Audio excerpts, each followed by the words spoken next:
আজিজ সাহেবের বিষয়টা আমরা জেনেছি।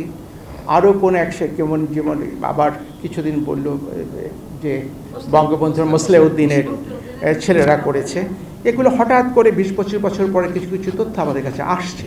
যিনি এনআইডি পাসটা করছেন উনি অপরাধ করছেন, কোনো না কোনো ফাঁক ফোকর দিয়ে অপরাধ করার সুযোগটা সে পেয়েছে। কিন্তু তিনি যে নির্মল ব্যক্তিত্ব আমরা তো সেটা বলছি না, কোনো ছাপাই করি না। তার বিরুদ্ধে তদন্ত কমিটি হয়েছে, দুটো কমিটি করা হয়েছে। অতীতেও কিছু লোককে গ্রেপ্তার করা হয়েছে, অ্যারেস্ট করা হয়েছে। কিন্তু এখনও যে কত লোক কত বেআইনিভাবে করে আছে আমরা তো সেটা জানি না। এটা আমেরিকাও পারছে না, যেমন খুন করা অপরাধ, তারপরেও আজকে 5000 বছর ধরে দেখছি খুন হচ্ছে, অপরাধ হওয়া সত্ত্বেও খুন হচ্ছে। তারপরে এরকম অনেক অপরাধ কিন্তু সেই অপরাধগুলো হচ্ছে। যিনি এনআইডি পাসটা করছেন উনি অপরাধ করছেন, কোনো না কোনো ফাঁক ফোকর দিয়ে অপরাধ করার সুযোগটা সে পেয়েছে। কিন্তু তিনি যে নির্মল ব্যক্তিত্ব আমরা তো সেটা বলছি না, কোনো ছাপাই করি না। তার বিরুদ্ধে তদন্ত কমিটি হয়েছে এবং অনেকের জায়গা সম্পত্তি হস্তগত করার জন্য এটা করা হয়। আমরা কোভিডের সময় দেখেছি কীভাবে খুলে কী সব বিক্রি হচ্ছে, সার্টিফিকেট বিক্রি হচ্ছে। কিছুদিন আগে দেখলাম MBBS-এর হচ্ছে, সার্টিফিকেট দেওয়া হয়েছে। কাজে এইগুলো সমাজে হচ্ছে অপরাধগুলো। এনআইডি একটি জটিল একটি প্রযুক্তিগত দিক।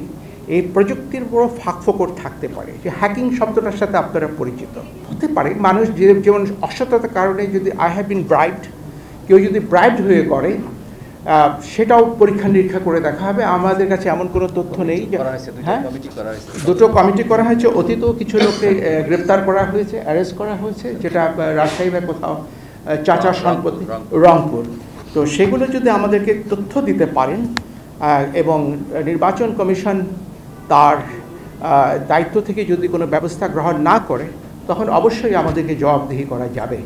কিন্তু এখনও যে কত লোক কত বেআইনিভাবে করে আছে আমরা তো সেটা জানি না। ওয়ালটন ফ্রিজ কিনে অনেকের মতো আপনিও হয়ে যেতে পারেন মিলেনিয়াল। সেরা পণ্যের সেরা অফার, যেটা আমাদেরকে জানানো হবে। যেমন আজিজ সাহেবের বিষয়টা আমরা জেনেছি।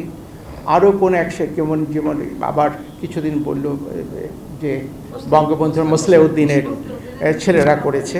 এগুলো হঠাৎ করে 20-25 বছর পরে কিছু কিছু তথ্য আমাদের কাছে আসছে। হারিস চৌধুরীটাও বোধহয় করেছিলেন। এগুলো আসছে, কিন্তু একটা জিনিসে যদি 99.9% লোক এটা সুবিধা পেয়ে থাকে, 1% লোক এর অপব্যবহার করেছে, তাদেরকে আইনের আওতায় আনতে হবে। আমরা সিস্টেমটাকে বর্জন করতে পারবো না। এটা আমেরিকাও পারছে না, এটা আমি জানি না কেউ 5টা এনআইডি করেছে কিনা। আবার যেটা বলছে উনি বললেন যে আমাদের কিছু লোক আছে অনিয়মিত ডাটা এন্ট্রি অপারেটর, তাদের কিন্তু একটা ভালো অ্যাক্সেস আছে, তারা কিন্তু স্থায়ী চাকরি করে না। এখন ডাটা এন্ট্রি অপারেটর যিনি জানেন এই প্রকল্প যতদিন আছে ততদিন থাকবে, এটা আমরা বিশ্লেষণ করার চেষ্টা করছি কেন এরকম হলো। দেখা যাচ্ছে স্থায়ী চাকরি যারা করছে তারা না, ডাটা এন্ট্রি অপারেটর তারা হয়তো প্রলুব্ধ হয়ে লোভের বশবর্তী হয়ে এই ধরনের কিছু কিছু কাজ করেছে। কিন্তু ব্যাপকভাবে এটা হয়েছে, ব্যাপকভাবে তা কিন্তু নয়।